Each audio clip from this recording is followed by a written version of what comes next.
Ok, vamos a comenzar con una lectura un poco distinta a los temas que el doctor Sigmund Freud nos tiene acostumbrados. Y el título de este texto, de la primera parte, porque es muy extenso y consta de 2 capítulos, se llama De guerra y muerte, temas de actualidad. Un texto del doctor Sigmund Freud, escrito y publicado en 1915. Recordemos que para ese tiempo estaba, al menos Europa, sumergida en la Primera Guerra Mundial, la primera. Dice la nota introductoria por James Strachey, y solo mencionaré que la traducción en español, antes de compartir la nota introductoria, la, este texto fue traducido al español por Ludovico Rosenthal y también por Luis López Ballesteros. Luis López Ballesteros le puso el título Consideraciones de actualidad sobre la guerra y la muerte. Así le puso. Pues vamos a empezar. Las siguientes serán palabras del doctor James Strachey, alumno y traductor del doctor Sigmund Freud del alemán al inglés. Ajá. Dice James Strachey, estos 2 ensayos se escribieron alrededor de marzo y abril de 1915, unos 6 meses después del estallido de la Primera Guerra Mundial, y expresan algunas de las meditadas opiniones de Freud acerca de ella. Sus reacciones más personales se escriben en el capítulo 7 del segundo volumen de Ernest Jones. Aquí se incluye como apéndice una carta escrita por Freud a un holandés a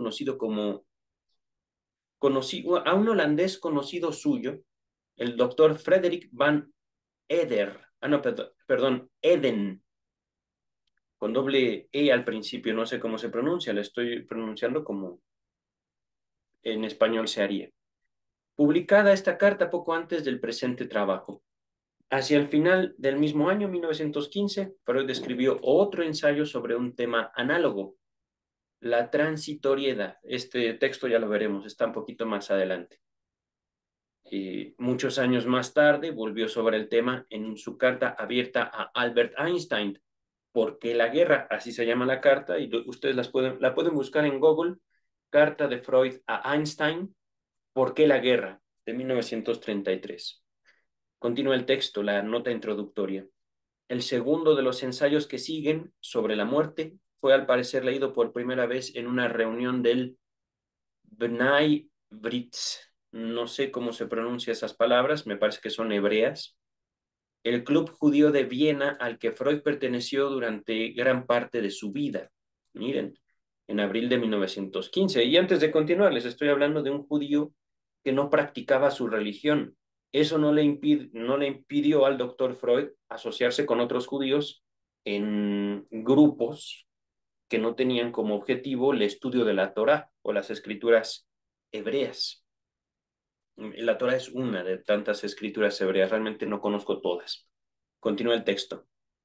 Este ensayo, por supuesto, se basa en gran medida en el mismo material que la segunda sección de Tótem y Tabú. Este texto de Tótem y Tabú ya lo tenemos. El por qué la guerra todavía no hemos llegado a él. Ahí termina el texto introductorio por James Strachey. Comenzamos en la página 277. Dice el primer capítulo, tiene por texto, o por título, perdón, la desilusión provocada por la guerra. Dice el doctor Freud. Envueltos en el torbellino de este tiempo de guerra, condenados a una información unilateral, sin la suficiente distancia respecto de las grandes transformaciones que ya se han consumado o empiezan a consumarse y sin vislumbrar el futuro que va plasmándose, caemos en desorientación sobre el significado de las impresiones que nos asedian y sobre el valor de los juicios que formamos. Creemos poder decir que nunca antes un acontecimiento había destruido tanto del costoso patrimonio de la humanidad, ni había arrojado en la confusión a tantas de las más claras inteligencias, ni echado tan por tierra los valores superiores. Hasta la ciencia ha perdido su imparcialidad, exenta de pasiones. Sus seguidores, enconados hasta sus últimas fibras, es decir, peleados, molestos, iracundos. Buscan arrancarle armas para contribuir a la derrota del enemigo. El antropólogo tiene que declarar inferior y degenerado al oponente, y el psiquiatra proclamar el diagnóstico de su enfermedad mental o anímica. Hasta aquí. Fíjense cómo Freud describe el comportamiento de los psiquiatras en la guerra. Un psiquiatra de un bando acusa a sus enemigos de locura. ¡A sus enemigos! Pero, ¿y sus pacientes? Doctor psiquiatra. Me río por que así tiene por título una canción de Gloria Trevi. Pero eh, es como si el psiquiatra tratara a sus pacientes como a sus enemigos. Y esto es una observación mía. Ajá. Y no de psiquiatras en la Primera Guerra Mundial, de los psiquiatras en general. Ajá. Y no estoy en contra de la psiquiatría, vuelvo a aclarar. Pero los psiquiatras, dice el texto, usan su diagnóstico como arma. Ajá. En la guerra. Como si la psiquiatría fuera un ejercicio de odio. Como si, no estoy afirmando que lo fuera. ¿Ah? Es que esto lo digo justamente para colocar a la psiquiatría no en un cuestionamiento, en el cuestionamiento está desde hace muchos años. ¿Ah? El punto es destacar cómo se coloca la psiquiatría en general frente al mundo. ¿Ah? Continúa el texto. Pero es probable que resintamos con desmedida fuerza la maldad de esta época y no tenemos derecho a compararla con la de otras épocas que no hemos vivenciado. El individuo que no se ha convertido en combatiente y por tanto en una partícula de una gigantesca maquinaria de guerra, se siente confundido en su orientación e inhibido en su productividad. Creo que dará la bienvenida a cualquier pequeño consejo que le facilite reencontrarse al menos en su propio interior. Entre los factores que han sido los causantes de esta miseria anímica de quienes se quedaron en casa y cuyo control les plantea unas tareas tan difíciles, dos querría destacar y tratar aquí. La desilusión de que esta guerra ha provocado y el cambio que nos ha impuesto, como lo hacen todas las guerras en nuestra actitud hacia la muerte. Cuando hablo de desilusión, todo el mundo comprende enseguida lo que quiero significar, lo que quiero decir. No estoy corrigiendo aquí a Freud, estoy retraduciendo el texto. No hace falta, dice el doctor Freud, ser un visionario compasivo. Es posible reconocer la objetiva necesidad biológica y psicológica del sufrimiento en la economía de la vida humana. Y no obstante eso, condenar las guerras en cuanto a sus medios y a sus objetivos y anhelar su terminación. Antes de continuar, voy a traducir también otra vez estas palabras. Es posible reconocer la objetiva necesidad biológica y psicológica del sufrimiento, es decir, biológica y psicológicamente el sufrimiento o el dolor tiene una función. Ajá. Si algo le duele a uno, es señal biológica y psicológica de que es necesario hacer algo. Ajá. Por eso habla de una economía. El dolor, el sufrimiento, implica movimiento, implica un gasto de energía biológica. Y no obstante, es decir, el hecho de que el dolor o el sufrimiento nos sirva, nos motive a hacer otras cosas, a cambiarnos de lugar, podemos todos condenar las guerras en cuanto a sus medios y a sus objetivos, es decir, tomando el título de la carta de Freud a Einstein y al revés, de Einstein a Freud, ¿por qué hay guerras? Ajá. Y ok, ahí están las guerras. ¿Qué chiste tiene? ¿Qué objetivo persiguen? Ajá. Porque eso de la libertad, de la democracia, eh, son los discursos. Ajá. Es decir, podemos justificar una guerra porque se va a llevar libertad a un pueblo, pero sabemos que no es tan así. Continúa el texto.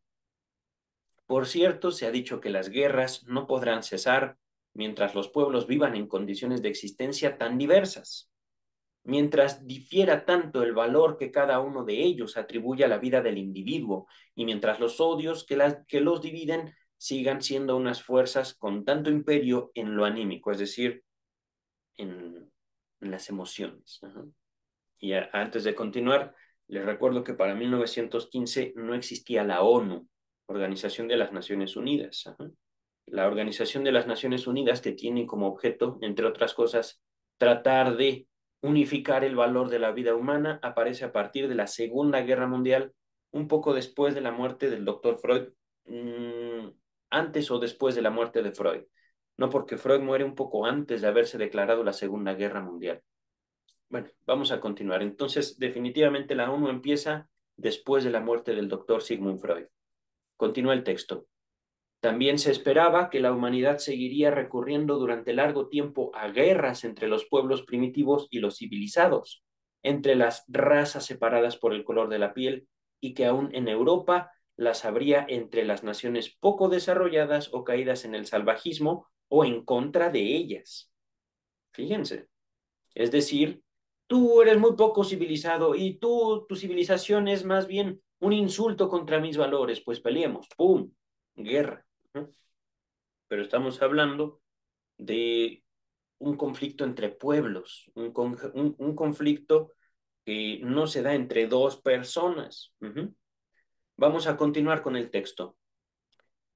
Pero se osaba esperar algo más de las grandes naciones de raza blanca, dominadoras del mundo y en las que ha recaído la conducción del género humano, de esas naciones a las que se sabía empeñadas en el cuidado de intereses que se extendían por el universo entero, creadoras de los progresos técnicos en el sojuzgamiento de la naturaleza, así como de los valores de la cultura artísticos y científicos.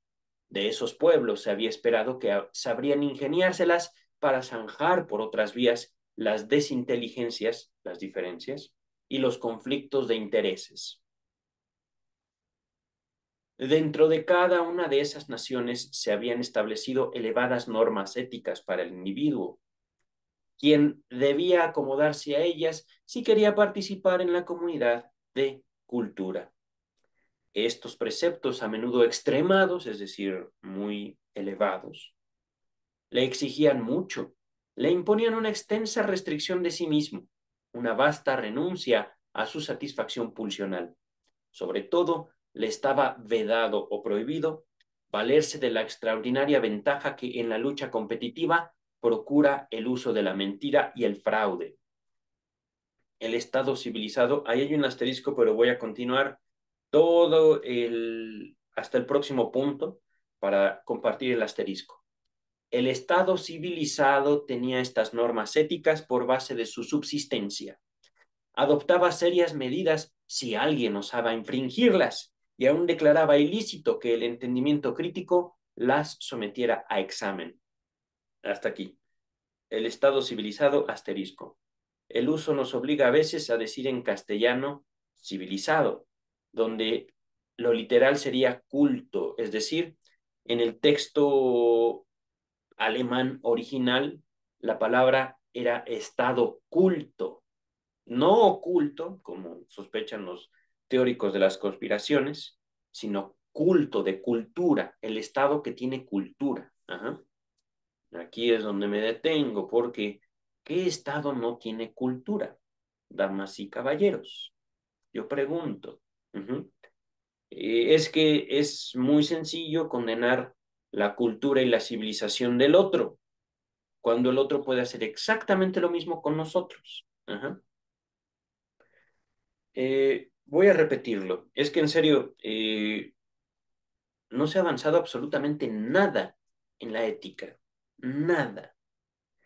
Y esto no es un problema de esta generación. Es un problema de siempre. Es que, y aquí es donde yo me coloco conforme a mi experiencia, esta ha sido una limitación no de la psiquiatría, no de la medicina ni de la psicología, sino de la filosofía. Ajá.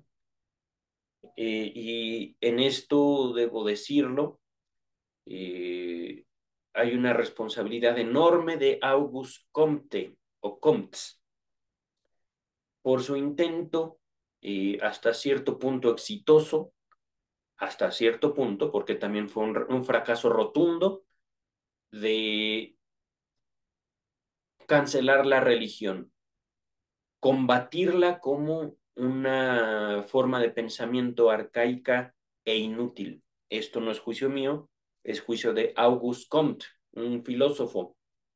Digamos que este trabajo del filósofo Auguste Comte se traduce en la formación del positivismo científico, es decir, la ciencia, el uso del método científico se impone a, digamos, los procesos religiosos por considerarlos ilógicos. Ajá. Y esto influye, si bien no en la sociedad, influye dentro de los grupos académicos, dentro de las universidades, que sí se oponen de una forma u otra al pensamiento religioso. Ajá. No el psicoanálisis, que eso es importante. Ajá. El psicoanálisis, les recomiendo mucho la lectura que hicimos de Totem y Tabú al respecto de el valor del pensamiento religioso y cómo el pensamiento religioso, las prácticas religiosas en conjunto, no solo hablando de catolicismo, cristianismo, el mismo Islam, tiene un sentido de hacer funcionar, hacer dinamizar las emociones. Ajá. Esto justamente le da cohesión a un grupo y lo curioso es también, y esto es trabajo ya mío, en cuanto al estudio de la conformación de los estados y su relación con el pensamiento religioso, no científico, esto es importante, ningún estado en todo el mundo desde nunca se ha apoyado en pensamiento científico, aún Estados Unidos. Estados Unidos es en esencia una nación evangélica, cristiana. Ajá. Eh, y por supuesto, las presunciones de eh, la cientificidad en cuanto a los valores de los estados pueden ser muy, pero muy cuestionables en el momento en el que el pensamiento científico pone como barrera un aspecto económico en su transmisión. Pero hasta aquí dejamos este comentario porque el tema da para mucho. Voy a retomar el texto de Freud. El Estado civilizado tenía estas normas éticas por base de su subsistencia. Adoptaba serias medidas si alguien osaba infringirlas, es decir, o cárcel o muerte, punto, no hay más. Y aún declaraba ilícito que el entendimiento crítico sometiera estas normas éticas a un examen. Esto es importante. Aquí vemos justamente la herencia del pensamiento religioso. Oye, pero ¿por qué esto? ¿Por qué Dios aquello? ¿Y por qué? ¿Por qué? ¿Por qué? Shh. Los pensamientos de Dios trascienden a los del hombre. Te callas, punto. Ajá. Aquí esto lo vemos reflejado. Oye, ¿por qué la democracia? Cállate, cállate, democracia y te callas, punto. Ajá. Y en democracia, pues por supuesto que no está Dios. Ajá. Continuamos el texto. Cabía suponer, pues, que él mismo, es decir, el Estado civilizado o el Estado culto, con cultura, las respetaría y no intentaría nada que contradijera ese basamiento, ese origen de su propia existencia, es decir, valores o normas éticas, no religiosas. Aquí, como una observación, les podría yo nombrar como el dogma se transforma en un principio práctico a través de la religión y como esto, digamos, deviene en un conjunto de normas éticas, es decir, la apropiación de un individuo de las prohibiciones, su relación no solo con las prohibiciones, sino con la figura que sustenta esas prohibiciones. Ajá. Esta relación individual podemos nombrarla como la ética de los individuos y esto, por supuesto, se transforma en una ética de grupos que puede ser que se relacionen conforme a una ideología, la democracia, por ejemplo, pero que conforman en su estado más organizado y su estado más influyente en un territorio, el Estado como tal. Ajá. Continuamos el texto. A ver, vamos, creo que esto ya lo había leído. Voy a repetir esto. Cabría suponer, pues, que el Estado mismo las respetaría las normas éticas y no intentaría nada que contradijera ese, ese basamiento o esa base, ese origen de su propia existencia. Por último, podría percibirse que dentro de estas naciones cultas había diseminados ciertos restos de pueblos que eran objeto de general malquerencia, es decir, dentro de un estado, grupos específicos, eh, malquerencia, como que eran mal vistos, como que no solo no abrazaban los valores del conjunto, de la mayoría, sino que eh, podríamos decir, eran perseguidos. Ajá. Y a los que solo a disgusto y no en todos los ámbitos se les dejaría participar en el trabajo en común, en el trabajo de la cultura para el cual habían demostrado ser suficientemente aptos. Antes de continuar, recordemos, y esto no es un comentario antisemítico, fue justamente, eh, digo, Freud, viviendo el judaísmo, como se da cuenta de las diversas agresiones que le dirigían, por ejemplo, a su propio padre por el hecho de ser judío. Ajá. Es decir, está hablando, está dando también una perspectiva no solo de discriminación, sino de esta coherencia de los grupos que incluye, por supuesto, el ataque hacia ciertos grupos que lo conforman. Vamos a continuar, ¿vale? Pero podía suponerse que los grandes pueblos como tales habían alcanzado un entendimiento suficiente acerca de su patrimonio común y una tolerancia tal hacia sus diferencias que, entre comillas, extranjero y enemigo, ya no podrían confundirse en un solo concepto, como aún ocurría en la antigüedad clásica. Uh-huh. Confiados en este avenimiento entre los pueblos cultos, innumerables hombres trocaron su morada en la patria por otra, en el extranjero, y dedicaron su existencia a las relaciones comerciales entre los pueblos amigados, es decir, con una relación de pueblos, ¿no? Y además, aquel a quien el apremio de la vida no confinaba de manera permanente en un mismo lugar, podía crearse, con todas las ventajas y los atractivos de los países cultos, una nueva patria, una patria mayor, dentro de la cual se paseaba libre de inhibición y de sospecha. Así gozaba del mar azul y del mar gris, de la belleza de los montes nevados y de las verdes praderas, del encanto de los bosques nórdicos y de la magnificencia de la vegetación meridional, de la armonía de los paisajes en que perduran grandiosos recuerdos históricos, y de la paz de la naturaleza inollada, es decir, sin mancha, sin hollín. Ajá. Esta nueva patria era para él también un museo rebosante de todos los tesoros que los artistas de la humanidad culta habían creado y legado desde hace siglos. Y mientras recorría este museo de una sala a otra, podía reconocer con imparcialidad los tipos de perfección que la mezcla de estirpes, la historia y los dones de la madre tierra habían plasmado en sus compatriotas, entendidos en este sentido amplio, es decir, la humanidad. Ajá. Aquí se había desarrollado al máximo la energía indómita y atrevida.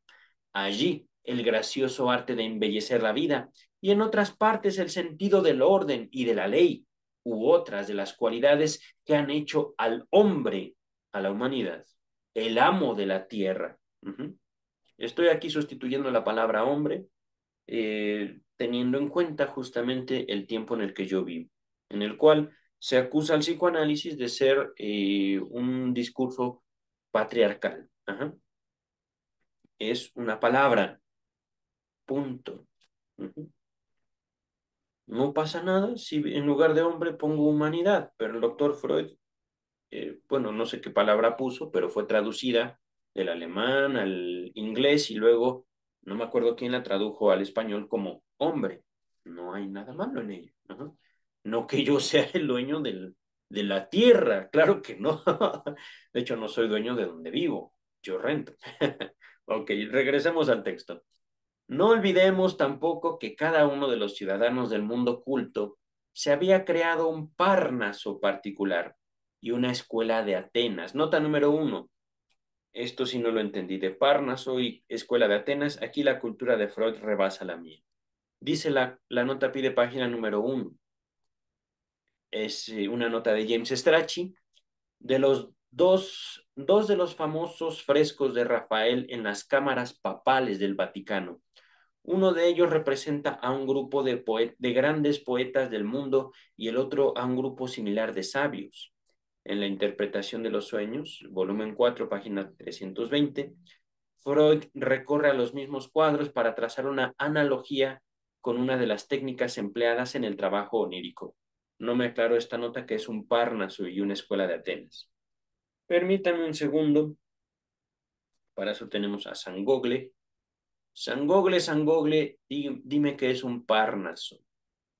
Permítame, ya está. Ya tengo abierto el navegador. Parnaso, Parnaso.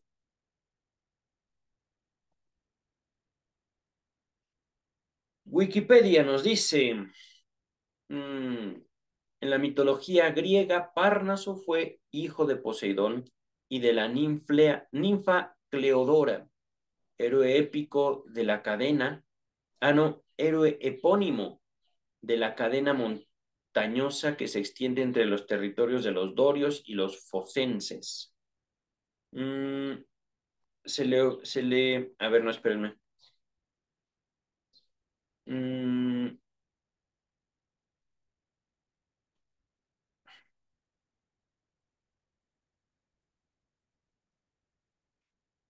estoy viendo la etiología. Miren, por esta razón se considera al Parnaso como la patria simbólica de los poetas y por extensión se ha venido usando para titular recopilaciones de autores de las obras artísticas y literarias más prestigiosas. Es decir, y esto ya tiene sentido con la escuela de Atenas. Parnaso habla de arte, escuela de Atenas habla de ciencia. Ajá. Entonces podremos sustituirlo. No podemos, no olvidemos tampoco que cada uno de los ciudadanos del mundo culto se había creado un cúmulo particular de arte y un cúmulo particular de ciencia. Ajá. Arte y ciencia. Entre los grandes pensadores, creadores literarios y artistas de todas las naciones, había escogido a quienes creía deber lo mejor que le era deparado en goce y comprensión de la vida, y los sumó en su veneración a los inmortales de la antigüedad, así como a los maestros familiares que hablaban su misma lengua. Ninguno de esos grandes le parecía extranjero porque hubiera hablado en otra lengua, ni el insuperable explorador de las pasiones humanas, ni el visionario ebrio de belleza, ni el profeta de tremendas admoniciones, ni el fino satírico. Y ello nunca lo llevó a reprocharse infidelidad hacia su propia nación, ni hacia su amada lengua materna. El disfrute de la comunidad de cultura fue turbado en ocasiones por algunas voces. Ellas advertían que, a causa de diferencias heredadas de antiguo, serían inevitables todavía las guerras entre las naciones que la integraban. No se les quiso dar crédito, pero, como se imaginaba una guerra así, si es que había de sobrevenir, como una oportunidad para exhibir los progresos del sentimiento comunitario de los hombres desde aquel tiempo en que las anfictionas, anfictionas griegas tenían prohibido destruir a una ciudad perteneciente a la Liga. arrasar sus olivares y cortarle el agua. Anfictión. A ver, un segundito. Otra vez, a ver, buscar, voy directamente a Wikipedia. Anfic, anfictionia. Anfictionia, caray, qué palabra. Dice Wikipedia. eh, la anfictionia o liga anfictionia era una liga, pues claro. Originalmente religiosa de tribus griegas, es decir, un grupo de tribus griegas. La más conocida es la Anfictionía Délfica, que agrupaba 12 tribus, no ciudades, casi todas de la Grecia central. Inicialmente celebraba sus reuniones en el santuario de Demeter en Antela, cerca de las Termópilas. Ok, entonces era un grupo, digámoslo así, punto. Repito esto como una oportunidad para exhibir los progresos del sentimiento comunitario de los hombres desde aquel tiempo en que los grupos griegos tenían prohibido destruir a una ciudad perteneciente a la liga, arrasar sus olivares y cortarle el agua, como una justa callaveresca de caballeros que se limitaría a establecer la superioridad de una de las partes con la máxima evitación de crueles sufrimientos que en nada podían contribuir a esa decisión, con total piedad por el herido, que debía ser apartado de la lucha, y por los médicos y enfermeros consagrados a su tarea.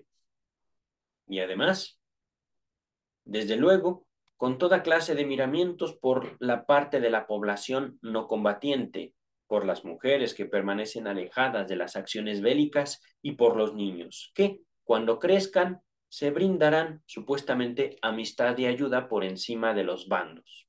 Supuestamente, dice Freud, yo no lo dije, dice Freud, pero ciertamente. Es que en serio, los niños pueden llegar a ser muy crueles, muy crueles. Continúa el texto. Y esto no porque alguien les haya enseñado la crueldad a los niños. Continúa el texto ahora sí. También con la preservación de todas las empresas e instituciones internacionales que ha cobrado cuerpo en que ha cobrado cuerpo la comunidad de cultura de tiempos de paz. Y esto lo escribió antes de la ONU, es importante señalarlo. Continúa el texto. Una guerra tal, es cierto, aún habría acarreado una considerable cuota de horror y de sufrimiento, pero no habría interrumpido el desarrollo de relaciones éticas entre esos individuos rectores de la humanidad, que son los pueblos y los estados. Aquí en individuos rectores viene una palabra alemana, la voy a latinizar, la voy a leer despacito. Gross, con doble S, Gross Individuen. No se lee así, no sé leer alemán. Continúa el texto. La guerra en la que no quisimos creer ha estallado ahora y trajo consigo, puntos suspensivos, la desilusión. No solo es más sangrienta y devastadora que cualquiera de las guerras anteriores, y ello a causa de las poderosas y perfeccionadas armas ofensivas y defensivas, sino que es por lo menos tan cruel, tan encarnizada y tan inmisericordia como ellas. Transgrede todas las restricciones a que nos obligamos en tiempos de paz y que habían recibido el nombre de derecho internacional. No reconoce las prerrogativas del herido ni las del médico, es decir, tanto heridos como médicos son objetivos, activos, permitidos de un combatiente. Ignora el distingo entre la población combatiente y la pacífica, así como los reclamos de la propiedad privada. Arrasa todo cuanto se interpone a su paso con furia ciega, como si ella no hubiera, como si tras ella no hubiera un porvenir ni paz alguna entre los hombres. Destroza los lazos comunitarios entre los pueblos empeñados en el combate y amenaza dejar como secuela un encono que por largo tiempo impedirá restablecerlos. Trajo a la luz también un fenómeno casi inconcebible. Los pueblos cultos se conocen y se comprenden tan poco entre sí que pueden mirarse con odio y con horror, y hasta una de las grandes naciones cultas es objeto de una malquerencia tan universal que se intentó excluirla por bárbara, entre comillas, de la comunidad de cultura, aunque desde hace tiempo ha demostrado su aptitud mediante las más grandiosas contribuciones. Nota pie de página número 2. Aquí quiero saber a quién se refiere. Hay una remisión a este pasaje en la presentación autobiográfica. No nos dijo nada. Strachey, gracias. Véase volumen 20, página 46. Continuamos. Y supongo que esa nación es Alemania, supongo yo. No lo sé. Dice el texto, alentamos la esperanza de que una historiografía imparcial habrá de demostrar que precisamente esta nación, esa en cuya lengua escribimos, si es Alemania, y por cuya victoria combaten nuestros seres queridos, ha sido la que nos hemos, ha sido la que menos infringió las leyes de convivencia humana. Pero, ¿quién en tales tiempos tiene derecho a erigirse en juez de su propia causa? Antes de continuar, quiero hacerles notorio esto. Freud vivía en Viena, Austria, parte del Imperio Austrohúngaro, si mal no recuerdo. Aquí me puede fallar un poquito mi conocimiento de la historia y de cómo se van construyendo las naciones. Eh, pero Freud escribía en alemán, ajá, la lengua materna, la lengua, y esto es también curioso como Freud en este punto defiende a Alemania y una Alemania antes de Hitler. Ajá. Un breve comentario que hacia el final de su vida, poco antes de morir, Freud sale de Viena justamente por la persecución de los judíos y en medio de esta persecución él pierde la mayor parte de su familia, tal vez no de sus hijos, pero sí de sus hermanas. Me parece que todas las hermanas de Freud murieron en campos de concentración. Ahorita, déjenme ver. Ok. Ah, sí, se está grabando, sí. Eh, Regresamos al texto. Los pueblos están más o menos representados por los estados que ellos forman, y estos estados por los gobiernos que los rigen. El ciudadano particular puede comprobar con horror en esta guerra algo que en ocasiones ya había creído entrever en las épocas de paz, que el Estado prohíbe al individuo recurrir a la injusticia no porque quiera eliminarla, sino porque pretende monopolizarla, como a la sal y al tabaco. El Estado beligerante se entrega a todas las injusticias y violencias que infamarían a los individuos, es decir, que harían infames a los individuos, o infames o odiosos. No solo se vale de la astucia permitida, sino de la mentira consciente y del fraude deliberado contra el enemigo, y por cierto, en una medida que parece exceder en todo cuanto fue usual en guerras anteriores. El Estado exige de sus ciudadanos la obediencia y el sacrificio más extremos, pero los priva de su mayoridad mediante el secreto desmesurado y una censura de las comunicaciones y de la expresión de opiniones que los dejan inermes, sofocados intelectualmente frente a cualquier situación desfavorable y a cualquier rumor antojadizo. Y antes de continuar, Freud está señalando a la figura estatal, el Estado, no el Estado mexicano, no el Estado vienes, húngaro, alemán, no, un grupo. Ajá. Y esto es importante, no un grupo que controle a los estados como teórico de la conspiración, no, es, digámoslo así, como una dinámica que copia la relación entre padres e hijos. Ajá. Te voy a cuidar, soy tu papá, estoy aquí para ti, Pero no voy a decirte todo. Ajá. No tengo que decirte todo. Ujú. Soy tu padre. Es todo. Es todo lo que necesitas saber.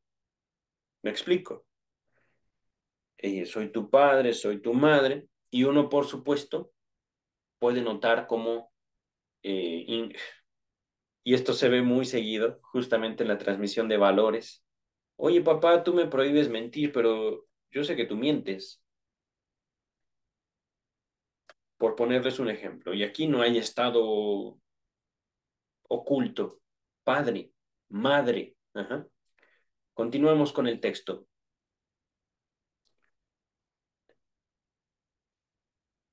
Denuncia los tratados y compromisos, habla del Estado, con que se había obligado frente a los otros estados, y confiesa paladinamente su codicia y su afán de poderío, que después los individuos deben aplaudir por patriotismo. Deberían, pero no. Regresa al texto. Y no se objete que el Estado no puede renunciar al uso de la injusticia porque de esa manera se pondría en desventaja. Es decir, y esto también lo abordo en mi libro, los estados mantienen una relación de paz entre sí por una cuestión de supervivencia, no es una cuestión de moral o de ética. Digo, las guerras comerciales, ya no está Freud. Trump en la presidencia de Estados Unidos, pero mi teléfono es chino, por ejemplo, y a partir de ¿cómo se llaman? De la guerra comercial empezada por Donald Trump, mi teléfono chino tuvo problemas con su sistema operativo, por ejemplo, y de vez en cuando tengo problemas al actualizarse, pero estoy hablándoles de un año, dos, no, no es cierto, tiene más tiempo que Freud era presidente de Freud. Donald Trump era presidente de Estados Unidos, pero fue bajo orden de Trump que empezó esta guerra comercial con China. ¿Por qué? Por verse amenazados. Los Estados Unidos, la economía norteamericana, y esto es un buen ejemplo, la economía norteamericana se siente amenazada en cuanto otra economía adquiere mayor poder que ella. Uh-huh. Que por cierto, ahorita todos estamos en una tremenda diatriba, en un tremendo problema económico, todos los países. Continúa el texto. También para el individuo es, por regla general, harto desventajosa la observancia de las normas éticas, la renuncia al ejercicio brutal de la violencia, y el Estado rara vez se muestra capaz de resarcir al individuo por el sacrificio que le ha exigido. Es decir, no seas violento. Bueno, pero él es violento, ve, Estado, ve, mi vecino, mi vecina, ve cómo me insulta, ve cómo me amenazan. Ok, ve a denunciar. Uh-huh. 5 o 6 horas, 2, 3 días, 6 semanas, meses, y se tiene un apoyo, se tiene algo de paz, la mayoría de las situaciones, no todas, pero de eso a pum, pum, pum, pum, pum, ya te dije, no me estés molestando, ajá, por ejemplo, ¿no? Y esto se los comento como dedicándome yo a la atención a víctimas del delito, es lo que las víctimas quisieran, muchas víctimas. Ajá. No, no agredir, no matar, sino detener contundentemente algo. Ajá. Y a veces, efectivamente, a través de un proceso legal, institucional, se puede, pero, digamos, es muy importante abordar los casos, es muy importante escuchar las situaciones, porque aquí también hay mucho, pero mucho que les podría contar en cuanto a la conformación de una víctima. Uh-huh. No es algo tan sencillo como, ve, me están molestando. Es a veces mucho más complejo, una relación de agresiones en múltiples dimensiones, incluso de las víctimas hacia sus agresores o agresoras. Ajá. Ahorita regresamos al texto. Tampoco puede asombrar que el aflojamiento de las relaciones éticas entre los individuos rectores de la humanidad haya repercutido en la eticidad de los individuos. Es decir, la eticidad de un presidente no tiene que ser la eticidad de sus ciudadanos. Ajá. Así de sencillo.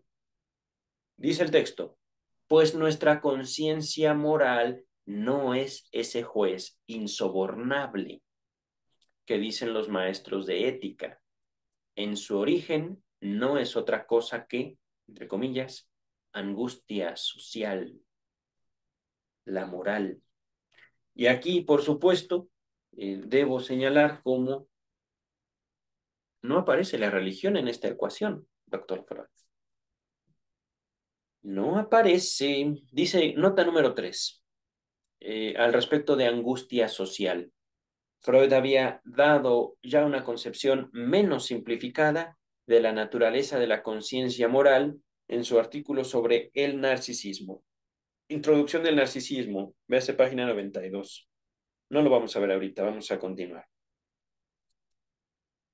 Toda vez que la comunidad suprime el reproche, cesa también la sofocación de los malos apetitos. Y los hombres cometen actos de crueldad, de perfidia, de traición y de rudeza que se habían creído incompatibles con su nivel de cultura. Fíjense, cultura. La religión es cultura. Y aquí no pretendo ni ensalzar, ni, ¿cómo decirlo? Destacar el papel de la religión, ni tampoco sobajarlo, reducir su valor. Ajá. Podríamos entender justamente que la religión forma parte de esa cultura, una parte que pretende transmitir valores. Valores que curiosamente el texto señala en las producciones artísticas, en el contacto humano, en la comida, por ejemplo. Ajá. Vamos ahorita a continuar. Es que me quedo pensando cómo se inserta eh, el pensamiento religioso, las instituciones religiosas en el conjunto de la cultura. Vamos a continuar porque esa pregunta es bastante o implica un trabajo bastante extenso y ahorita no quiero detenerme. Estamos ahorita en la página 282 y nos quedan, para acabar este primer capítulo, 7 páginas. Termina en la 289. Aquí está. Así, ese ciudadano del mundo culto que presentamos antes puede quedar desorientado y perplejo en un mundo que se le ha hecho ajeno, despedazada su patria grande, devastado el patrimonio común, desavenidos y envilecidos sus ciudadanos. Habría que apuntar algo como crítica a su desilusión.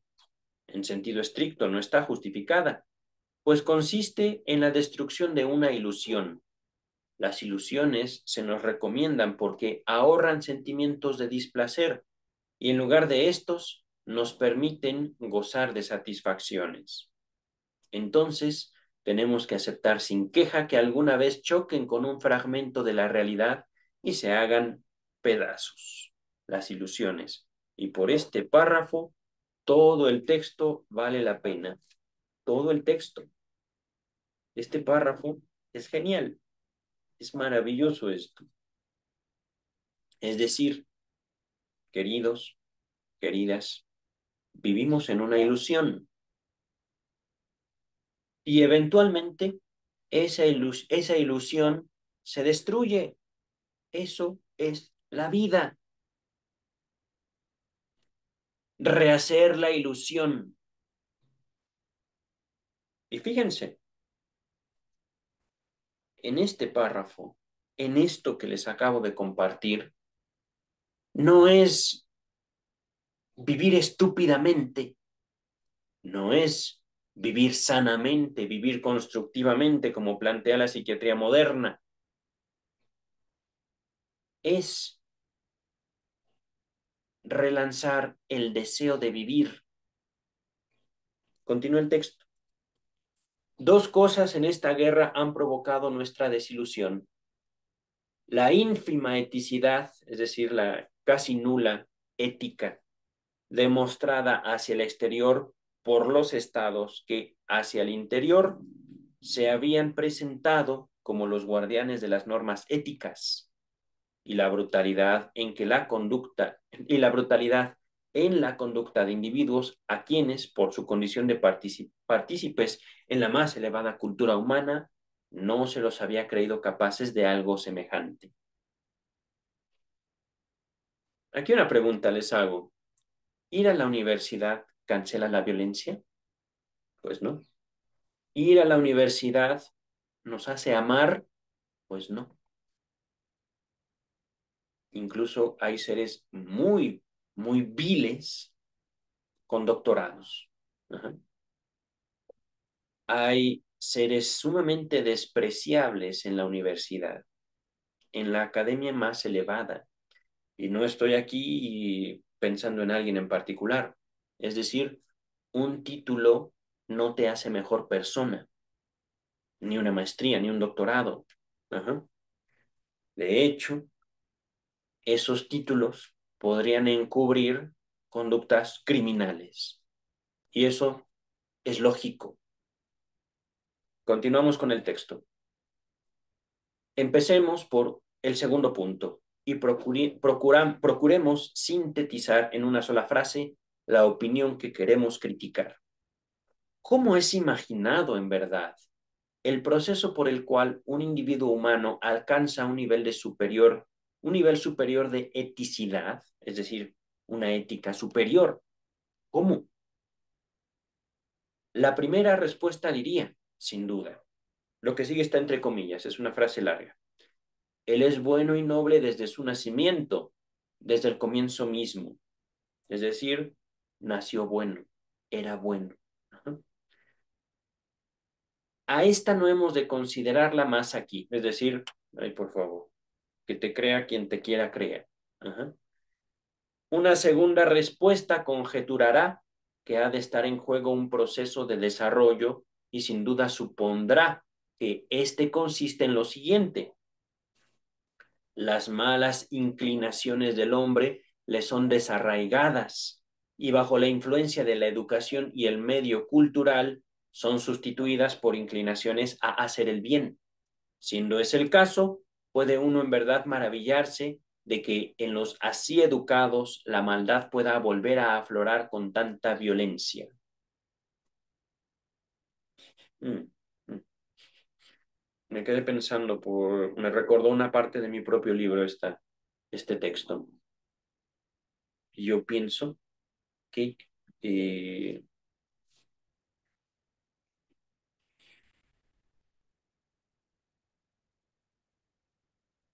cuando un infante,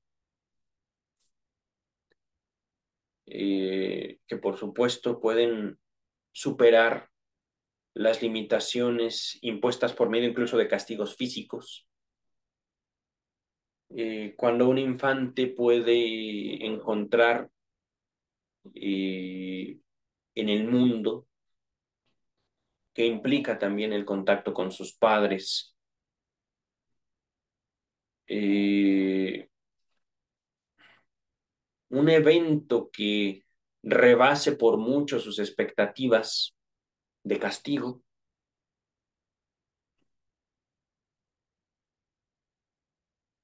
Y con esto no planteo una fórmula, es una hipótesis. Eh, es que es parte también de mi análisis, es parte también de mi aporte al psicoanálisis en general,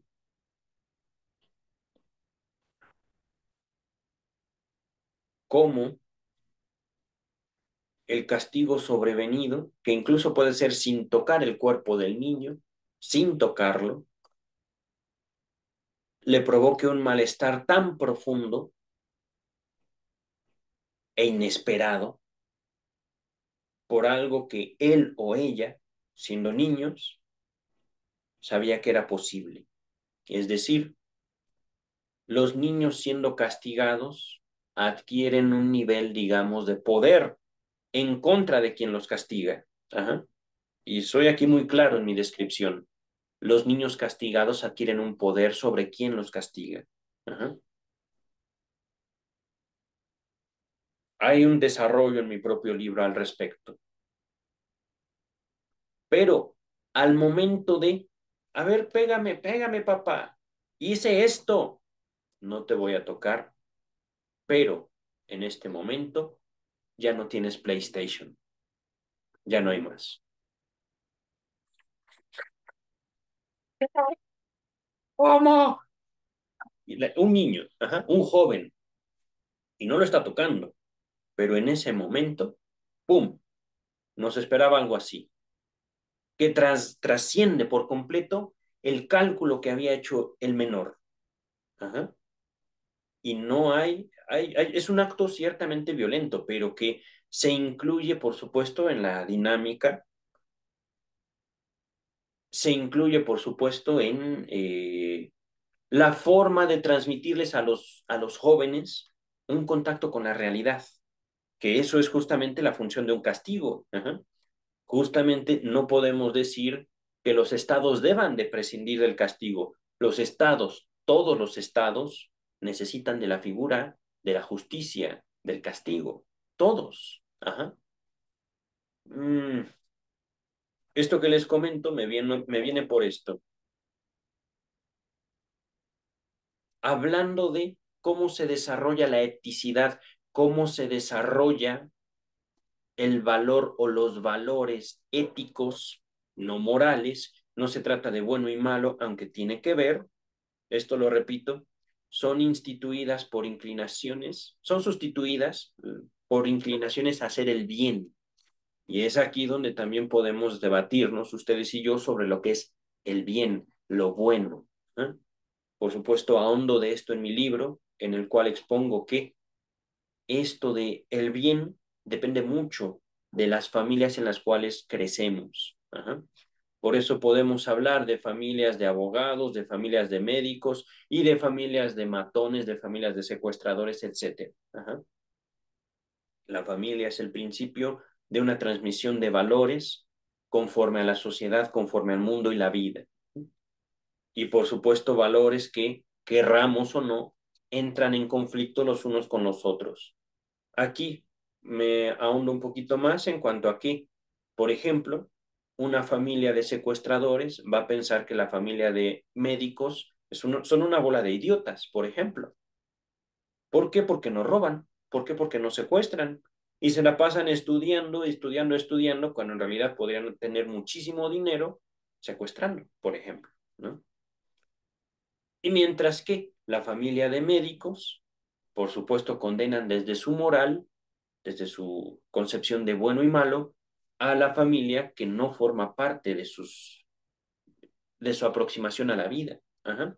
Ahorita interrumpo aquí para continuar, siendo este el caso. Voy a retomar la lectura desde un poquito más atrás. Una segunda respuesta conjeturará que ha de estar en juego un proceso de desarrollo, es decir, se adquieren las normas éticas y sin duda supondrá que este proceso de desarrollo consiste en lo siguiente. Las malas inclinaciones del hombre le son desarraigadas, arrancadas, y bajo la influencia de la educación y del medio cultural son sustituidas por inclinaciones a hacer el bien.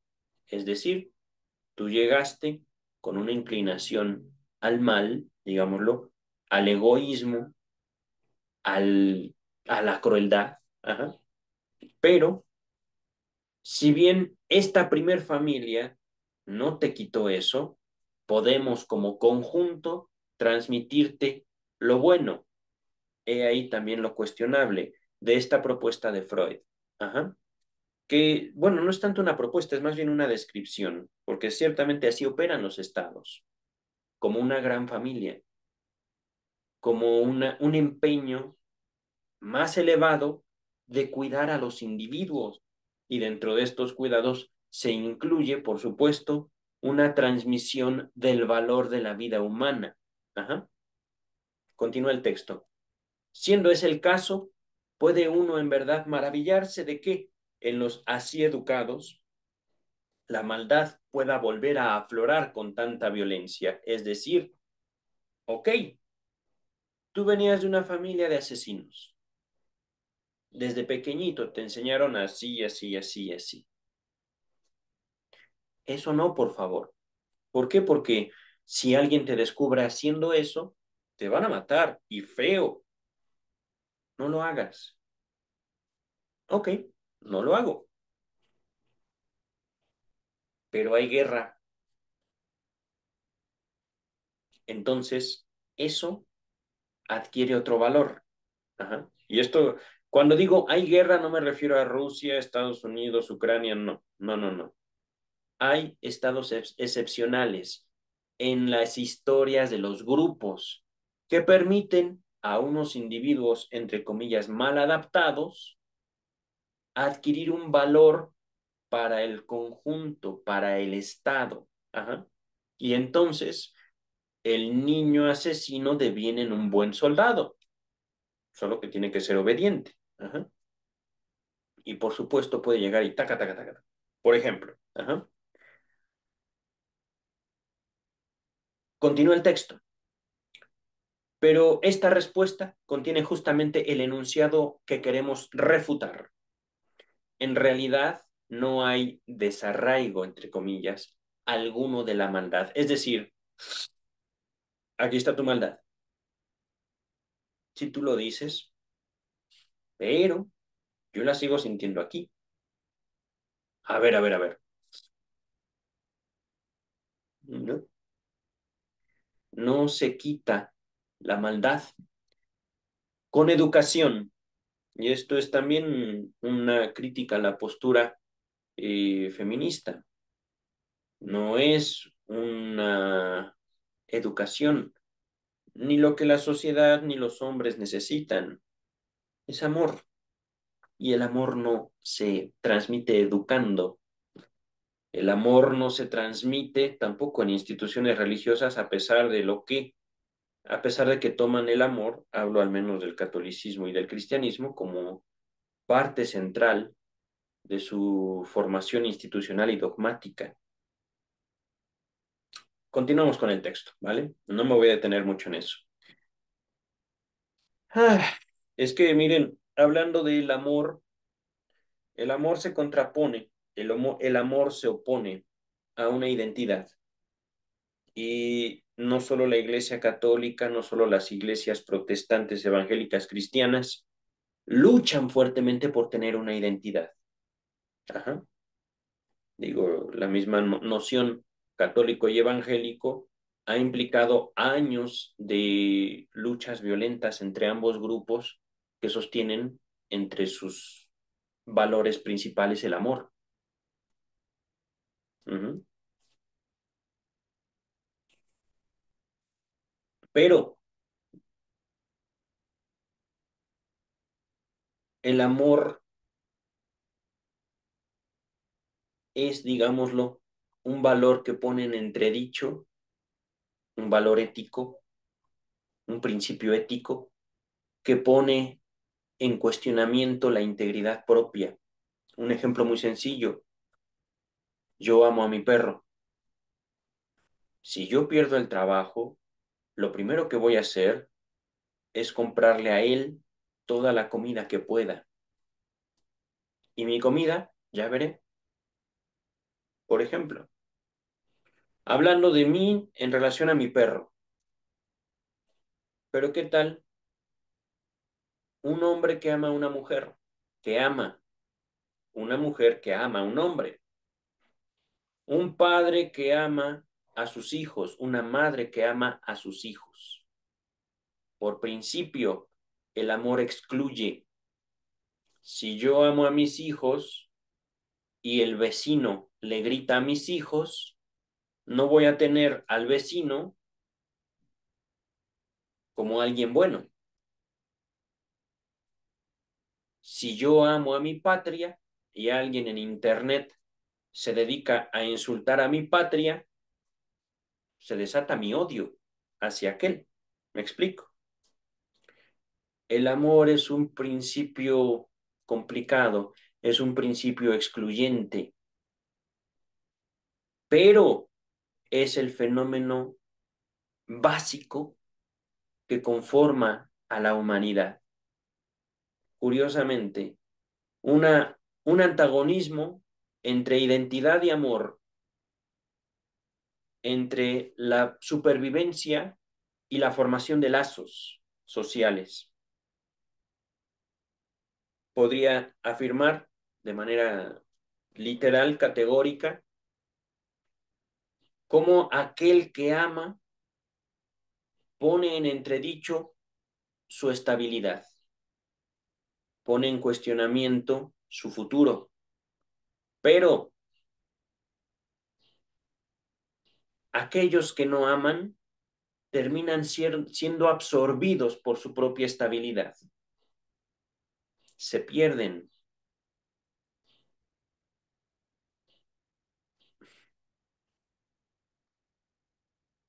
se pierden en su salud mental.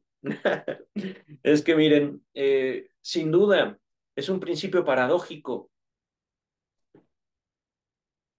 La salud mental nos invita tranquilidad, zen, salud mental, bla, bla, bla, ñam, ñam, ñam, da, da, da, y terminan justamente inmersos en una burbuja que termina destruyéndolos.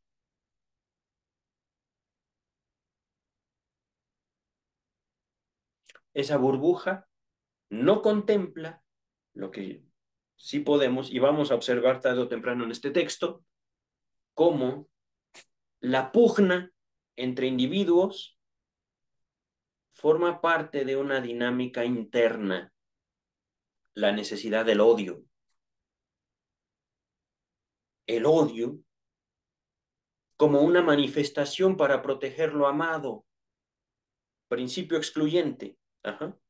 Si yo amo, yo odio, pero en un sentido interno, en la relación que tenemos nosotros con nosotros mismos, siendo nosotros mismos nuestro objeto de amor, también nos odiamos. No por una cuestión de falta de autoestima, no es una cuestión de yo por estúpido me odio a mí mismo, es simplemente es una posibilidad humana este juego, me amo y me odio. ¿Por qué? Porque estoy vivo, nada más. Y en esto está de base la sexualidad infantil, de base. Regreso al texto, porque si no me voy a apartar demasiado y seguimos a 6 páginas ya. Dice el texto, mm, en realidad no hay desarraigo alguno de la maldad. La investigación psicológica en sentido más estricto, la psicoanalítica, muestra más bien que la esencia más profunda del hombre consiste en mociones pulsionales, deseos, de naturaleza elemental. Ellas son del mismo tipo en todos los hombres y tienen por meta la satisfacción de ciertas necesidades originarias. En sí, estas mociones pulsionales no son ni buenas ni malas. Las clasificamos así, a ellas y a sus exteriorizaciones, de acuerdo con la relación que mantengan con las necesidades y las exigencias de la comunidad humana. Ha de concederse que todas las mociones que la sociedad proscribe como por malas, escojamos como representativas las mociones egoístas y las crueles, se cuentan entre estas primitivas. Estas mociones primitivas tienen que andar un largo camino de desarrollo antes que se les permita ponerse en práctica en el adulto. Son inhibidas, guiadas hacia otras metas y otros ámbitos. Se fusionan unas con otras, cambian sus objetos, se vuelven en parte sobre la persona propia. A eso me refiero. Formaciones reactivas respecto de ciertas pulsiones simulan la mudanza del contenido de estas, como si el egoísmo se hubiera convertido en altruismo y la crueldad en compasión. Nota número 4. Véase pulsiones y destinos de pulsión, página 124. Tenemos todo el texto de pulsiones y destino de pulsión. Regresamos al texto. Aquí está. Favorece a estas formaciones reactivas el hecho de que muchas mociones pulsionales se presentan desde el comienzo en pares opuestos, es decir, yo o el otro. Una circunstancia bien asombrosa y ajena al conocimiento popular que ha recibido el nombre de, entre comillas, ambivalencia de sentimientos, es decir, amor y odio en, en un inicio son la misma cosa, simplemente dos caras de la misma moneda. Dice el texto, facilísimo de observar y de comprender es el hecho de que, con gran frecuencia, un amor y un odio intensos aparecen juntos en la misma persona.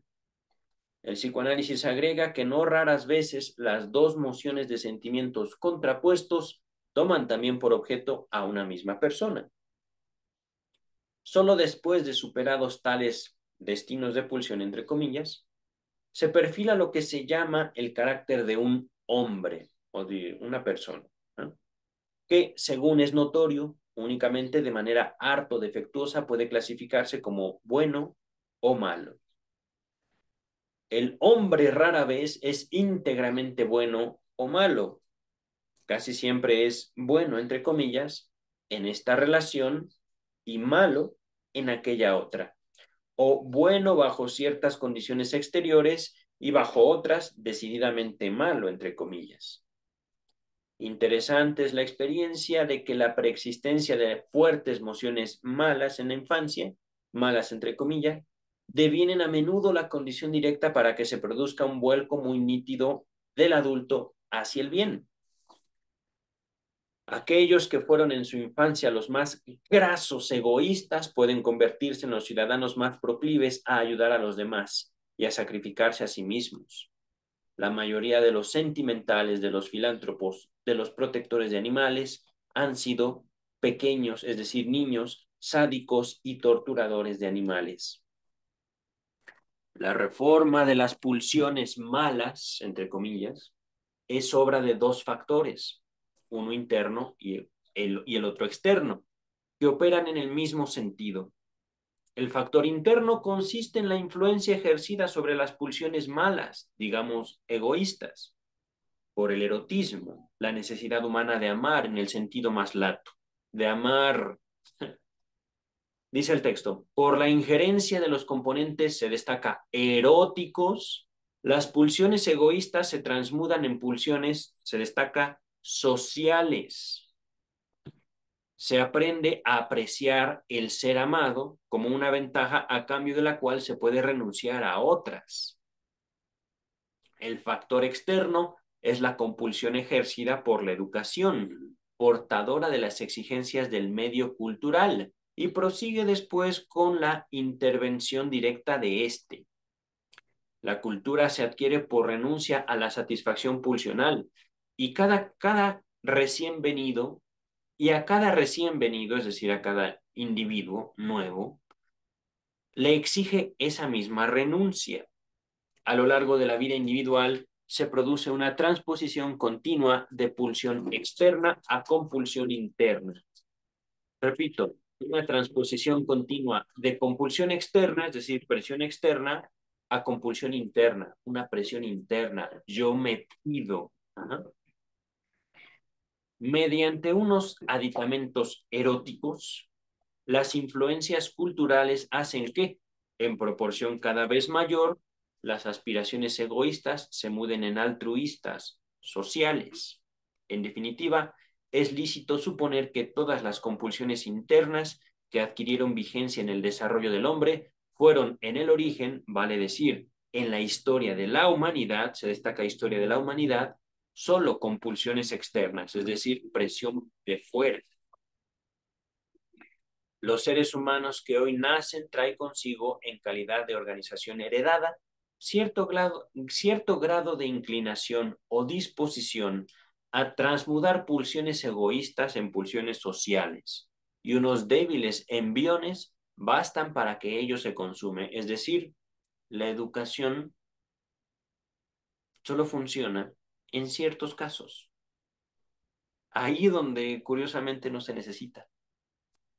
Dice el texto,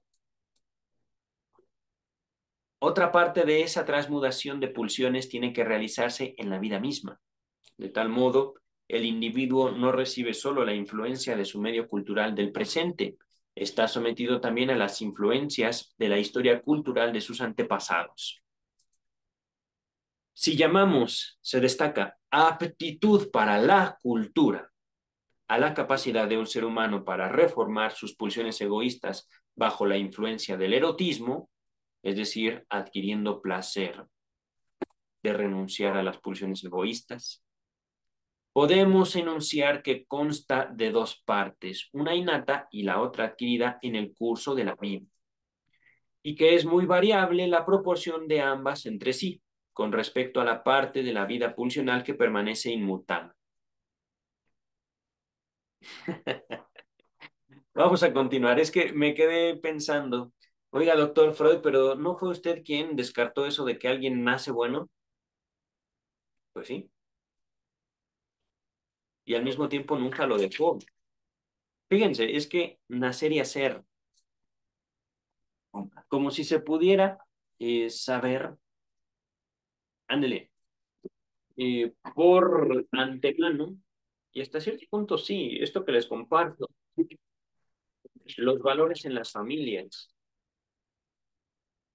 los valores que se transmiten en el momento de ver a un niño, verlo, verla, el valor que se le da en su trato. No se educa una mirada, sí, y una mirada es justamente lo que nos recibe en el mundo. Una mirada es la que se me está depositando ahorita. Quisiera mostrarles a ver si alcanzan a ver esa mirada. Mira, ven, ven acá. ¿Ven esa mirada? Esa botellita se la acabo de dar como una, como un juguete. A ver, vamos a ir más allá de la mirada. Dice el texto, en general nos inclinamos, Terry, en general nos inclinamos a exagerar la importancia de la parte innata. Además, corremos el riesgo de sobreestimar la aptitud total para la cultura en su comparación con la vida pulsional que ha conservado su estado primitivo. En suma, este chiquillo está jugando aquí junto a la computadora. En suma, éramos, perdón, en suma, erramos, nos equivocamos juzgando a los hombres mejores, entre comillas, de lo que en realidad son. Es parte de la ilusión que tenemos por la vida, ¿no? En efecto, resta todavía otro factor que enturbia nuestro juicio y falsea el resultado en un sentido favorable. Favorable, fíjense, las mociones pulsionales de otro hombre escapan desde luego a nuestra percepción. Las inferimos por sus acciones y su conducta, que reconducimos a, se destaca, motivos procedentes de su vida pulsional. Una inferencia de esa índole es por fuerza errónea en cierto número de casos. Idénticas acciones culturalmente buenas, entre comillas, pueden provenir de motivos, entre comillas, nobles en un caso y en otro no. Oh. Motivos nobles y cosas buenas. Dice el texto, los teóricos de la ética llaman buenas, entre comillas, solo a las acciones que son expresión de emociones pulsionales buenas y deniegan a las otras su reconocimiento. Es decir, fíjense,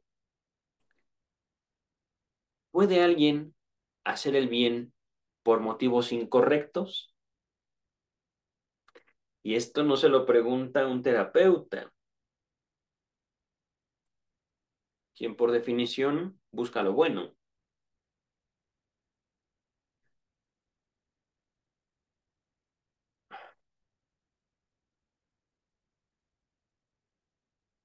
Vamos a continuar con el texto, ¿vale? Voy a dejar esto para esta elaboración para otro tiempo.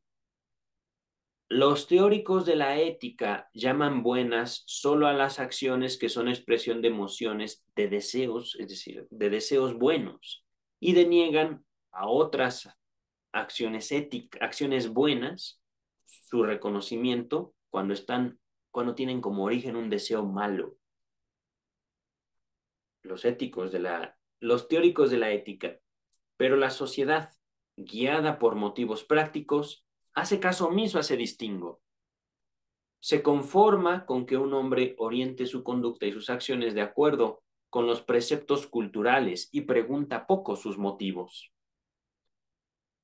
Como ya sabemos, la compulsión externa, es decir, la presión, la educación, la que ejercen la educación y el medio, el miedo, leí, wow, provoca en el hombre una reforma en su vida pulsional hacia el bien, una vuelta del egoísmo en altruismo. Pero este no es su efecto necesario ni regular. La educación y el medio no solo tienen premios de amor por ofrecer, trabajan también con otra clase de premios de conveniencia, recompensas y castigos. Por tanto, su efecto puede ser que el sometido a su influencia se decida por la acción culturalmente buena sin haber consumado dentro de sí un ennoblecimiento pulsional, una transposición de inclinaciones egoístas a inclinaciones sociales. El resultado será, en líneas generales, el mismo. Solo bajo particulares condiciones se revelará que un individuo actúa siempre bien porque sus inclinaciones pulsionales lo fuerzan a ello. Aquí yo estoy sustituyendo inclinaciones pulsionales por deseos, ¿vale? No se lastima el texto. Mientras que otro solo es bueno en la medida en que esta conducta cultural le trae ventajas para sus propósitos egoístas y únicamente durante el tiempo en que ello ocurre. Es decir, mi papá me pide algo, pues se lo doy, pero cuando no está mi papá yo soy libre de hacer lo que quiera. Ajá. Ese es el peligro del conductismo, ese es el peligro del estado, ¿cómo decirlo? Un estado paternalista que ciertamente no invita a las personas a un cambio interno y un cambio por placer.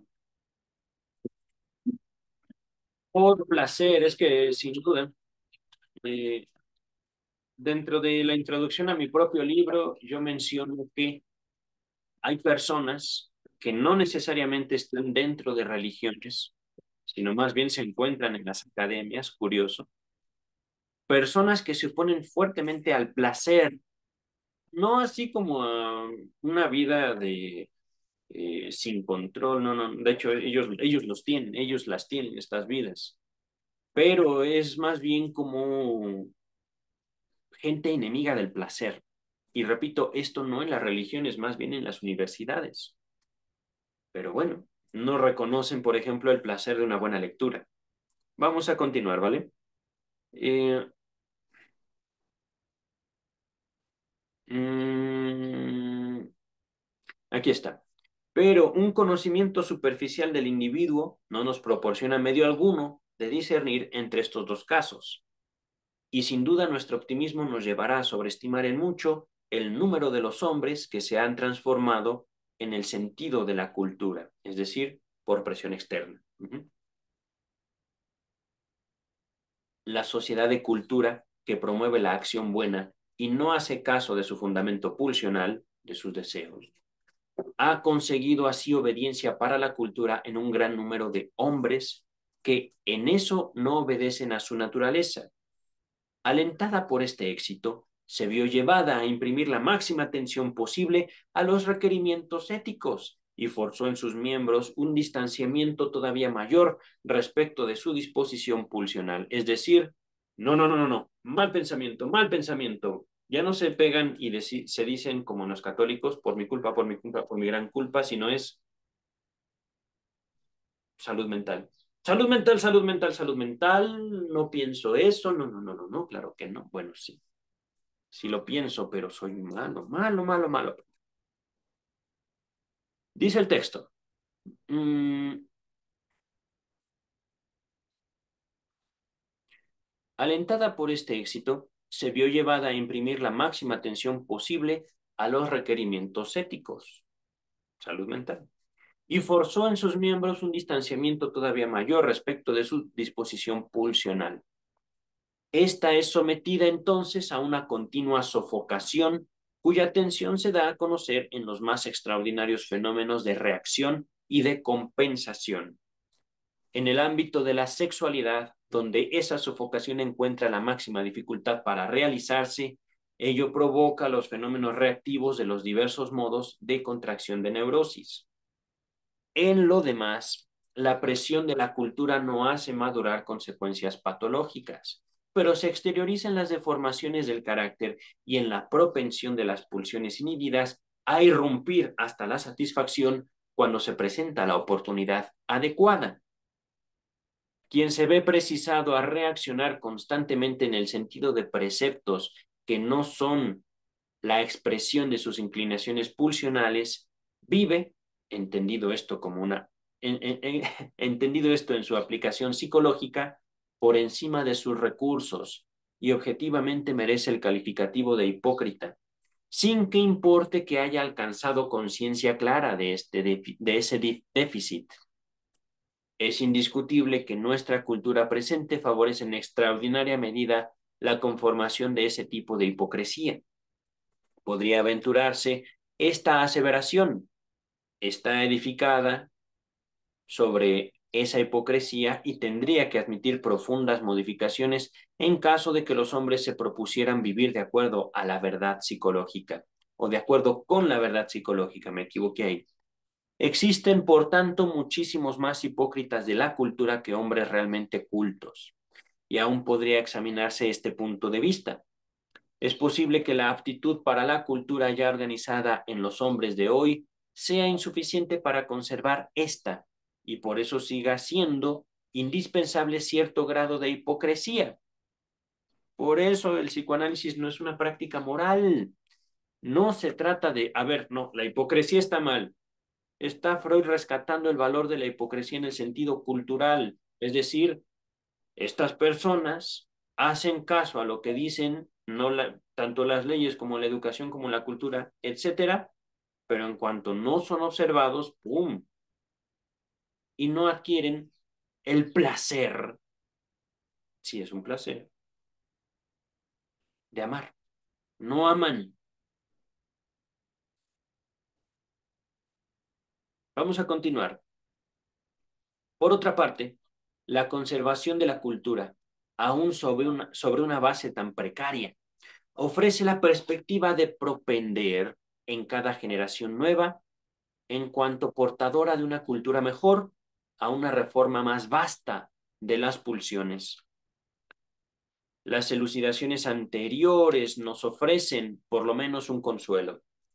La afrenta y la dolorosa desilusión que experimentamos por la conducta inculta de nuestros conciudadanos del mundo en la presente guerra, Primera Guerra Mundial, no estaban justificadas. La afrenta y dolorosa desilusión descansaban en una ilusión de la que éramos prisioneros. En realidad, no cayeron tan bajo como temíamos porque nunca se habían elevado tanto como creíamos. Para ellos, el hecho de que los individuos rectores de la humanidad, los pueblos y los estados abandonaran las restricciones éticas en sus relaciones recíprocas fue una natural inclinación a sustraerse de la presión continua de la cultura y a permitirse transitoriamente la satisfacción de sus pulsiones refrenadas. Es probable que no se produjera quiebra alguna en la eticidad relativa de los individuos en el interior de su propio pueblo. ¡Pum! Aquí no me duele tanto, doctor Freud, por elaboraciones. Continuamos, ¿vale? Pero es que tiene razón Freud en esto. Realmente no somos tan éticos. Y hablo en sentido general. Continúa el texto. Pero podemos profundizar todavía más en la comprensión del cambio que la guerra ha revelado en nuestros excompatriotas.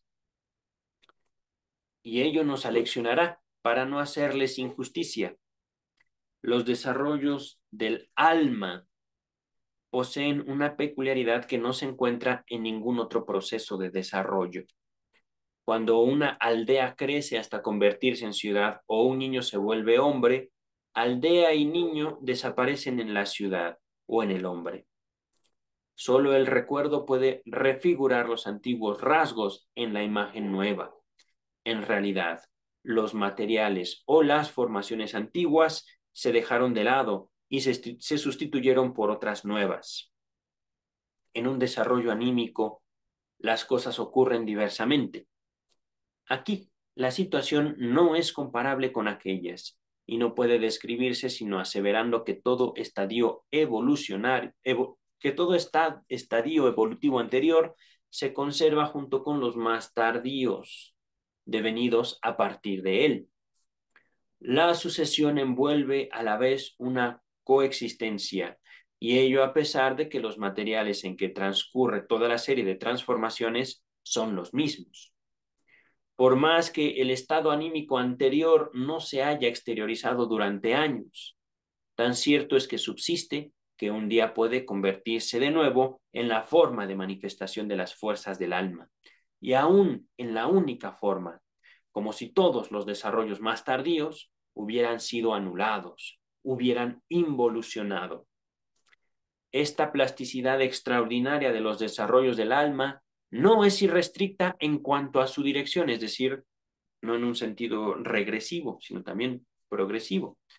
Puede designársela como una capacidad particular para la involución, para la regresión, dice el texto. Involución, regresión, para atrás. Ajá. Pues suele ocurrir que si se abandona un estado de desarrollo más tardío y elevado, no pueda alcanzárselo de nuevo. Ahora bien, los estados primitivos pueden restablecerse siempre. Lo anímico primitivo es imperecedero en el sentido más pleno. Las llamadas enfermedades mentales tienen que despertar en el lego, es decir, quien no es médico, la impresión de que la vida mental y anímica ha sufrido una destrucción. En realidad, tal destrucción solo alcanza a las adquisiciones y desarrollos más tardíos, es decir, más adultos. La esencia de la enfermedad mental consiste en el regreso a estados anteriores de la vida afectiva, es decir, infantil, y de la función, digamos, lo que hacemos con lo nuestro cuerpo, nuestros pensamientos, nuestras memorias. Ajá. Continúa el texto. Un destacado ejemplo de la plasticidad de la vida anímica nos lo da el estado del dormir, al que todas las noches nos disponemos, que es básicamente una forma infantil de procesar la información. Ajá. Continúa el texto. Desde que nos hemos ingeniado para traducir también sueños locos y confusos, sabemos que cada vez que nos dormimos, arrojamos de nosotros como una investidura, como una ropa, esa eticidad nuestra que hemos adquirido con tanto trabajo, puntos suspensivos, para volvérnosla a poner cada mañana. Ese desnudamiento no es, desde luego, peligroso, pues mientras dura el estado del dormir estamos paralizados y condenados a la inactividad. Solo el sueño puede dar testimonio de la regresión de nuestra vida afectiva a una de las etapas de desarrollo más tempranas.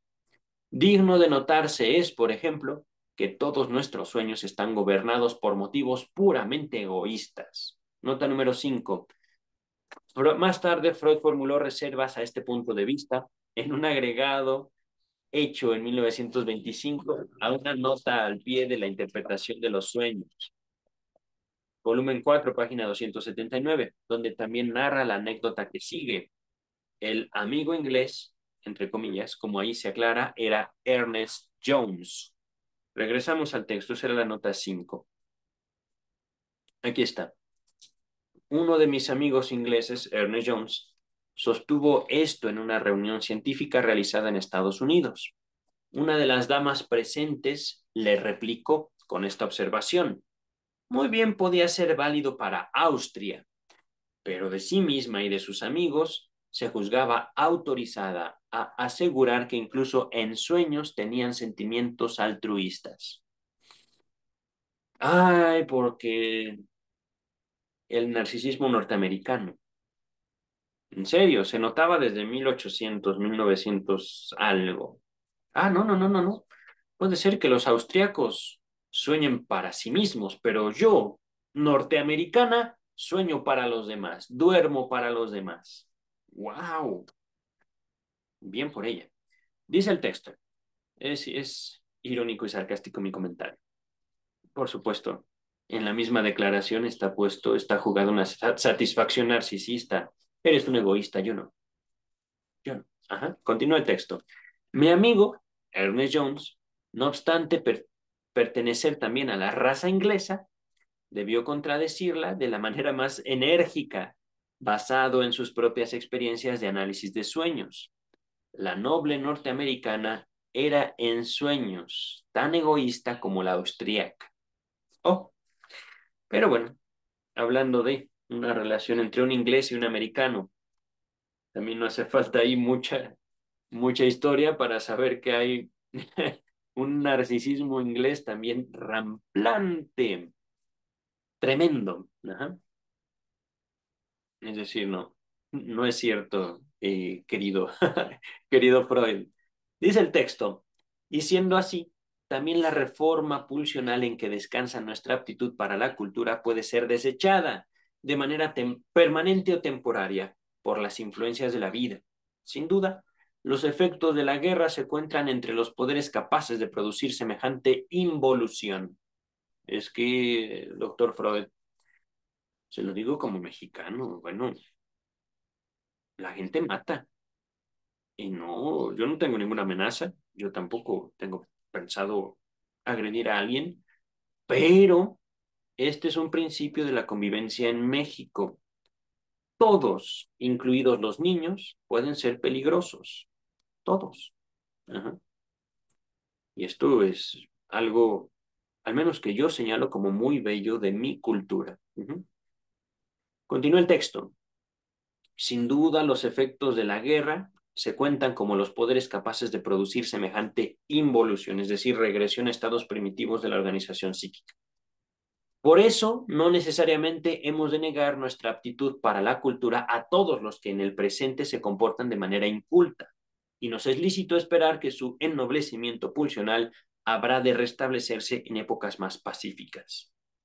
Ahora bien, otro síntoma exhibido por nuestros conciudadanos del mundo no nos ha sorprendido ni espantado menos, quizá, que el hundimiento que tan dolorosamente sentimos de su elevación ética.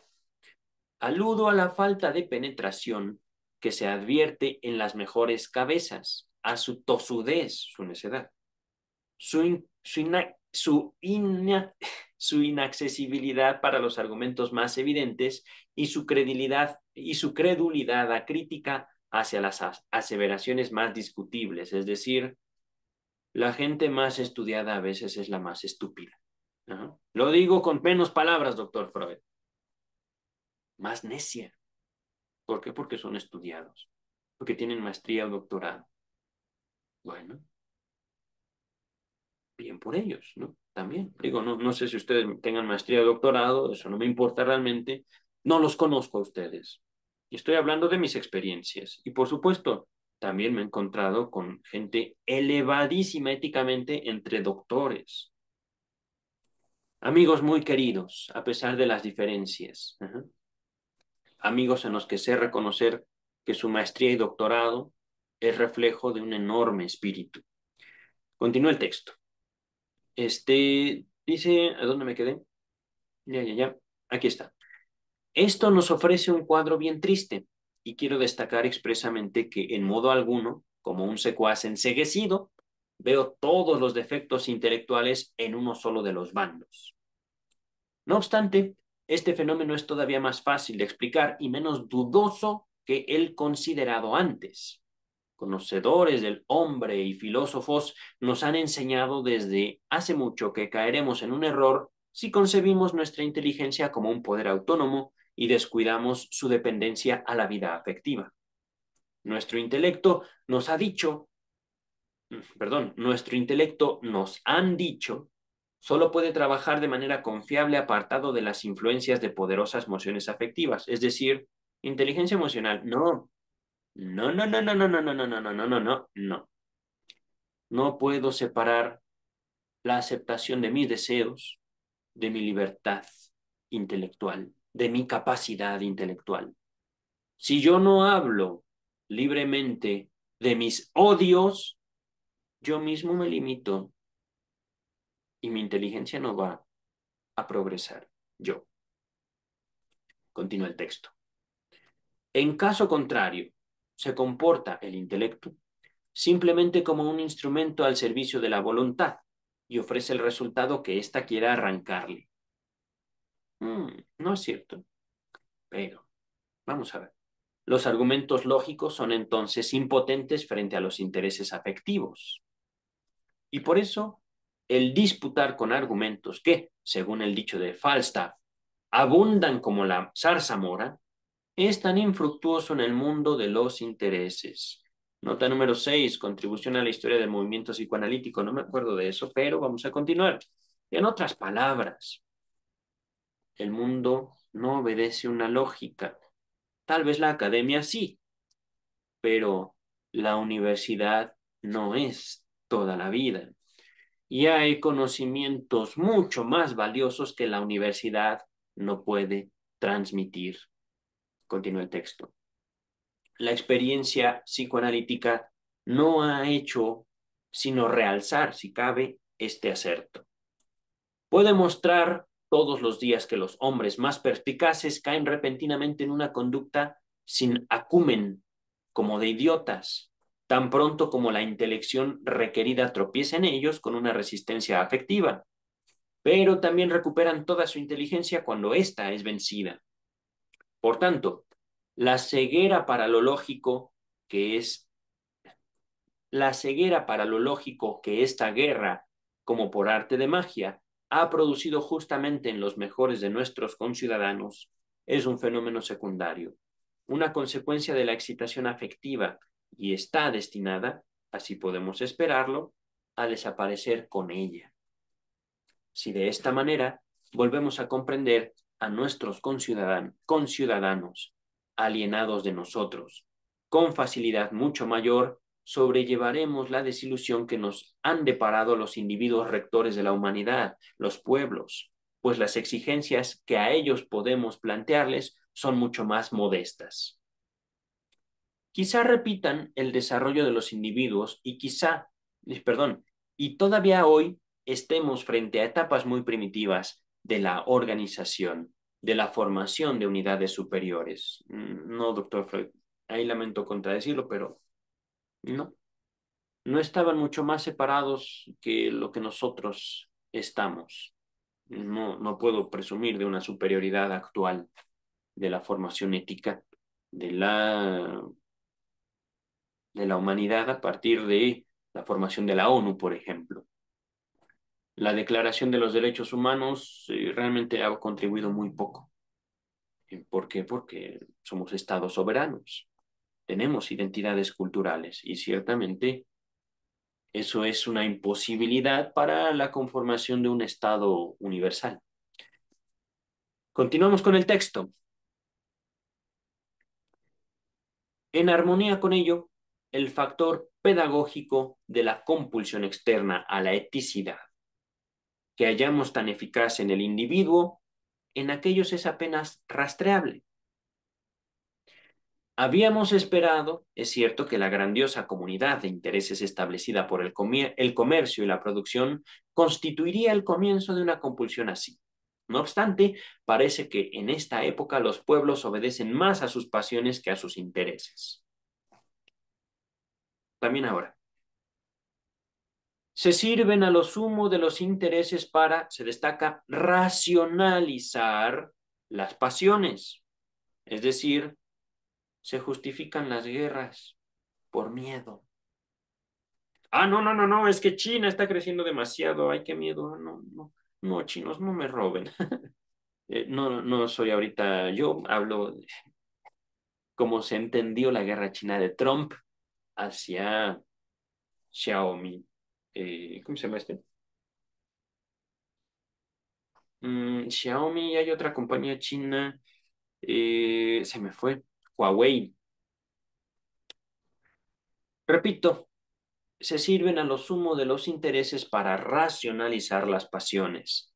Ponen en primer plano sus intereses para poder fundar, permitirse la satisfacción de sus pasiones. ¿Por qué los individuos pueblos, en rigor, se menosprecian, se odian, se aborrecen, y aún en épocas de paz? Y cada nación a todas las otras. Es bastante enigmático. No sé decir, yo no sé decirlo, dice Freud. Es como si, al reunirse una multitud, por no decir unos millones de hombres, todas las adquisiciones éticas de los individuos se esfumasen y no restasen sino las actitudes anímicas más primitivas, arcaicas y brutales. Esta situación lamentable quizá solo pueda ser modificada en algo por desarrollos que sobrevendrán después. Yo no lo creo, pero ojalá, doctor Freud. Ahí está mi deseo. Perdón. Poco, pero un poco más de veracidad y de sinceridad en todas las partes, en las relaciones recíprocas de los hombres y entre ellos y quienes los gobiernan, hallarán el camino a esa transmutación. Nota número 7. Los efectos del conflicto entre la cultura y la vida pulsional fueron abordados por Freud en muchas ocasiones desde su temprano trabajo llamado La moral sexual cultural y la nerviosidad moderna, perdón, hasta su texto tardío, El malestar en la cultura, publicado en 1930. Con esta nota terminamos el primer capítulo de Guerra y Muerte, temas de actualidad. Estamos en la página 189, perdón, 289. La siguiente inicia el capítulo 2, 290, y es un texto más o menos de la misma extensión, pero eso ya será para otro día. Yo me voy a disfrutar mi tiempo, a mi perrito, me voy a pasear, eh, me iré a comer. Yo creo que hoy comeré comida china. Tengo mucho que no como comida china. Hablando de cultura, sepamos apreciar a las culturas que conforman nuestro día a día. Y esto justamente por las contribuciones que nos hacen estas culturas, la comida, los autores, los pensadores, las poesías, la música. Vamos a vernos para la segunda parte. Por el momento, cuídense. Bye.